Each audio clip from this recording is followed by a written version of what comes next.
नमस्कार, वाळवण रेसिपीमध्ये आज आपण बनवणार आहोत तळल्यानंतर पॉपकॉर्न सारखे तिप्पट फुलणारे उपवासाचे खुसखुशीत सांडगे। तर हे सांडगे छान खुसखुशीत होण्यासाठी आपण एक ट्रिक वापरणार आहोत, त्यामुळे व्हिडिओ शेवटपर्यंत पहा। तर हे बनवताना अजिबात तेलाचा वापर केलेला नाही, त्यामुळे तुम्ही हे वर्षभर साठवून ठेवू शकता। तर हे उपवासाचे सांडगे किती खुसखुशीत झाले हे आवाजावरून तुमच्या लक्षात येईल। चला तर रेसिपीला सुरुवात करूया। पॉपकॉर्न सारखे तिप्पट फुलणारे सांडगे बनवण्यासाठी इथे मी 1 वाटी साबुदाणा घेतला। तर साबुदाणा एका मोठ्या बाउल मध्ये घातला। आता यात पाणी घालून हलक्या हाताने हा साबुदाणा आपल्याला धुवून घ्यायचा आहे। तर साबुदाणा 2 ते 3 पाण्याने स्वच्छ धुवायचा आहे। साबुदाणा आता चांगला धुवून झाला की यामध्ये भिजवण्यासाठी पाणी घातलं तर साबुदाणा बुडून वर थोडंसं पाणी राहील एवढंच पाणी आपल्याला यामध्ये घालायचंय। तर आपण साबुदाणा खिचडी बनवण्यासाठी जसा साबुदाणा भिजवतो अगदी तसाच आपल्याला हा साबुदाणा भिजवून घ्यायचा आहे। आता यावर झाकण ठेवून रात्रभरासाठी किंवा 7 ते 8 तास साबुदाणा भिजत ठेवायचा आहे। तर बघा इथे आता दुसऱ्या दिवशी साबुदाणा छान भिजला गेलाय। बोटाने असा दाबला की लगेच हा स्मॅश होतो। साबुदाणा भिजल्यानंतर भांड्यामध्ये थोडासा गच्च होतो, त्यामुळे हाताने किंवा चमच्याने हा साबुदाणा चांगला मोकळा करून घ्यायचा आहे। तर बघा साबुदाणा हा मस्त असा मोकळा झालाय, दाणा साबुदाण्याचा वेगळा झालाय। तर साबुदाणा कुठेही अजिबात चिकट नाही। तर असाच भिजलेला साबुदाणा आपल्याला सांडग्यांसाठी हवाय। तर आता याला जरा वेळ आपण बाजूला ठेवूया। तर आता उपवासाचे हे सांडगे बनवण्यासाठी इथे मी पाऊण किलो बटाटा घेतला। वजनी प्रमाणात 750 ग्रॅम बटाटा आहे। तर हा बटाटा पहिल्यांदा मी चांगला स्वच्छ 2 ते 3 पाण्याने धुवून घेतलाय। 1 वाटी साबुदाण्यासाठी इथे मी 750 ग्रॅम म्हणजेच पाऊण किलो बटाटा वापरलाय। तर आता या सर्व बटाट्यांची आपल्याला साल काढून घ्यायची आहे। तर मैत्रिणींनो, याआधी तुम्ही कधी उपवासाचे सांडगे बनवले आहेत का? कमेंट करून मला नक्की सांगा। तर सर्वच बटाट्यांची इथे आपण साल काढून घेतली। साल काढल्यानंतर बटाटा काळा पडू नये म्हणून लगेचच आपल्याला पाण्यात घालायचा आहे। साल काढलेले सर्वच बटाटे आता पाण्याने परत एकदा चांगले स्वच्छ धुवून घ्यायचे आहेत। तर हे बटाटे आता आपण किसून घेणार आहोत। त्यासाठी एका परातीत पाणी घेतलं। तर बटाटे किसण्यासाठी मी इथे मध्यम जाडसर किस पडेल अशी किसणी घेतली। तर हे बटाटे आपल्याला पाण्यातच किसायचे, म्हणजे किस आपला लाल पडणार नाही। तर बटाटा किसत असताना बटाटा आपल्याला उभा पकडायचा आणि लांबवर असा न्यायचा, म्हणजे एकसारखा असा किस पडतो, मध्ये मध्ये तो तुटला जात नाही। तर तुम्ही बघू शकता असा मस्त लांबसर असा बटाट्याचा किस पडलाय। तर सर्वच बटाट्यांचा अशाच प्रकारे आपल्याला किस तयार करून घ्यायचा आहे। तर आता हा बटाट्याचा किस आपल्याला 2 ते 3 पाण्याने स्वच्छ धुवून घ्यायचा आहे। तर तुम्ही बघू शकता यातलं पाणी किती गढूळ वाटतंय। तर हे बटाट्याचं स्टार्च आहे। तर धुतल्यामुळे हे सर्व स्टार्च निघून जातं आणि आपण जे सांडगे बनवतोय ते तळल्यानंतर लाल होत नाही किंवा वाळल्यानंतर काळेही पडत नाही। तर ही स्टेप खूप महत्त्वाची आहे।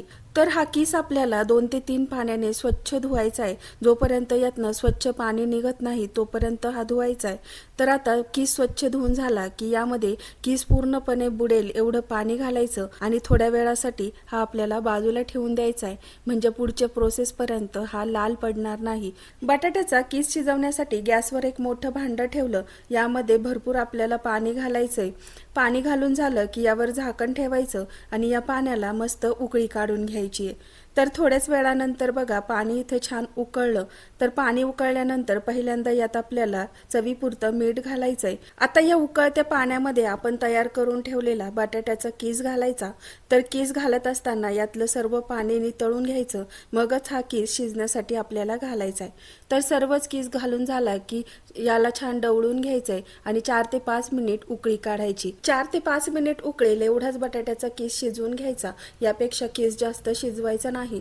तर उकळी आल्यावर हलक्या हाताने हलवून घेतलं तर बघा इथे किस मस्त ट्रान्सपरंट झालाय। तर चेक करून बघूया। तर हाताने दाबल्यावर याचे तुकडे होतात। तर किस इथे परफेक्ट शिजला। गॅस बंद करायचा आहे आणि आता हा किस आपल्याला बाहेर काढून घ्यायचा आहे। तर किस काढण्यासाठी इथे मी एक चाळणी घेतली। तर या चाळणीत आपल्याला हा किस नितळण्यासाठी काढून घ्यायचा आहे। तर चाळणीत किस टाकल्यानंतर हलकसं आपल्याला याला पसरवून घ्यायचं आहे, म्हणजे यातलं सर्व पाणी निघून जातं आणि लवकर हा थंड होतो। जरा वेळ याला असंच ठेवू। तर या सांडग्यांमध्ये साबुदाणा छान फुलण्यासाठी एक आपण ट्रिक वापरतोय। त्यासाठी इथे मी एक चाळण घेतली। आता भिजवलेला आणि छान मोकळा केलेला साबुदाणा आपल्याला या चाळणीत घालायचा। सर्व साबुदाणा चाळणीमध्ये घातल्यानंतर एकसारखं याला पसरवून घ्यायचंय।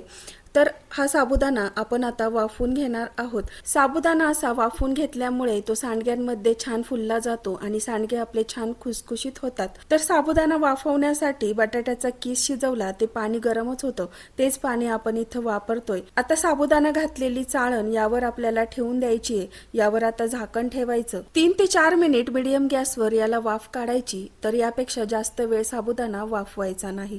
तर इथे मस्त असा साबुदाणा आपला वाफला गेला। 3 ते 4 मिनिट छान याला वाफ भरली तर तुम्ही बघू शकता हा काचेसारखा छान असा ट्रान्सपरंट झालाय। तर असा साबुदाणा वाफवल्यामुळे सांडगे आपले छान खुसखुशीत होतात, साबुदाणा यात छान फुलला जातो आणि सांडगे कुरकुरीत होतात। तर आता हा साबुदाणा बाहेर काढू आणि ही चाळण एका भांड्यावर ठेवायची। यावर आता मस्त थंड पाणी घालायचं। तर असं थंड पाणी घातल्यामुळे साबुदाणा मस्त मोकळा होतो आणि यात कुठल्याही गाठी राहत नाही। तर एकदा चमच्याने छान याला हलवून घ्यायचं म्हणजे साबुदाणा मस्त असा मोकळा होतो। थोडा वेळ साबुदाणा चाळणीवर मी असाच ठेवला होता तर साबुदाणा पूर्णपणे मोकळा झाला, यातलं पाणी पण पूर्ण निथळून गेलं। तर याला आता एका मोठ्या भांड्यामध्ये काढून घेऊया। तर यात मी आता तिखटासाठी चिली फ्लेक्स घालते। तर याऐवजी तुम्ही लाल मिरची पावडर किंवा हिरव्या मिरचीचा ठेचा पण घालू शकता। एक मोठा चमचा चिली फ्लेक्स मी यामध्ये घातले। यानंतर यात चवीनुसार आपल्याला मीठ घालायचंय। आता मी यात 1 चमचा जिरे घातले। तर जिरे तुमच्याकडे उपवासाला चालत नसेल तर नाही घातले तरीही चालतील। तर हे सर्व आता छान आपल्याला एकजीव करायचं, मस्त असं याला मिक्स करून घ्यायचंय म्हणजे मिरची मीठ यामध्ये छान एकजीव होईल। आता बटाट्याच्या किसातलं पाणी छान निथळलं। आता हा बटाट्याचा किस यामध्ये आपल्याला घालायचा आहे। तर किस शिजवण्यासाठी आपण मीठ घातलं होतं, त्यामुळे वेगळं असं मीठ यात घालण्याची गरज नाही। तर हा बटाट्याचा किस पण यामध्ये चांगला एकजीव करत आपल्याला मिक्स करायचा आहे। तर साबुदाणा आपण वाफवलाय आणि किस पण शिजवून घेतलाय, त्यामुळे या मिक्सचरला आपोआपच बाइंडिंग येते। तरी पण हलक्या हाताने थोडंसं स्मॅश करत करत हे मिश्रण आपल्याला तयार करून घ्यायचंय म्हणजे आपले सांडगे घालायला सोपे जातात। तर आता सांडग्यांचं पीठ इथे तयार झालं तर याचे आपल्याला सांडगे घालून घ्यायचे। तर पिठाची कन्सिस्टन्सी तुम्ही बघू शकता। तर हे सांडगे मी घरातच घालणार आहे। तर घरात मी एका प्लास्टिक शीटवर हे सांडगे घालतीये। तर कपड्यावर पण तुम्ही हे सांडगे घालू शकता, इझिली हे निघतात, अजिबात चिकटले जात नाहीत। तर घरात फॅन खालीच मी हे सुकवणार आहे, तुम्ही उन्हातही हे घालू शकता। तर व्हिडिओत दाखवल्याप्रमाणे थोडंसं मिश्रण हातात घ्यायचं आणि छान याचा अशा प्रकारे सांडगा तयार करायचा। सांडगे घातल्यानंतर व्यवस्थित असे हलक्या हाताने जुळवून घ्यायचे म्हणजे खूप जास्त वेडावाकडा आकार येत नाही। आता सांडग्यांची साईज मोठी वाटते पण वाळल्यानंतर हे खूप बारीक दिसतात, त्यामुळे याच साईजचे सांडगे घालायचे। आता सर्वच मिश्रणाचे सांडगे घालून झाले। मस्त एकसारखे असे हे सांडगे मी इथे घातले। तर 1 दिवस फॅन खाली आणि 1 दिवस उन्हामध्ये छान कडकडीत असे हे सांडगे मी वाळवून घेतले। तर बघू शकता वाळल्यानंतर सांडग्यांना कलर पण छान आला आणि साईज पण थोडी छोटी झाली। आता तळून बघूया। तर तळण्यासाठी इथे मी मध्यम गरम तेल केलं। आता तेलात सांडगे घातल्यानंतर अगदी पॉपकॉर्न सारखे दुप्पट तिप्पट फुलतात, मस्त असे क्रिस्पी होतात।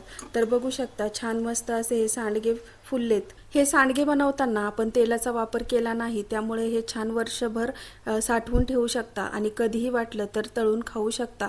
तर सांडगे छान आपले फुलले। आता एक सांडगा तुम्हाला मी दाखवते। तर छान यातला साबुदाणा मस्त फुललाय। तर एक कच्चा सांडगा दाखवते। तर तळल्यानंतर अगदी साईज याची दुप्पट झालेली आहे। सांडगे आपले किती खुसखुशीत झाले हे या आवाजावरून तुमच्या नक्कीच लक्षात येईल। तर उपवासाचे सांडग्यांची रेसिपी तुम्हाला कशी वाटली ती कमेंट करून सांगा। रेसिपी आवडल्यास लाईक करा, शेअर करा आणि चॅनलला सबस्क्राईब नक्की करा। पुन्हा भेटूया अशा छानशा रेसिपी सोबत। तोपर्यंत बाय बाय।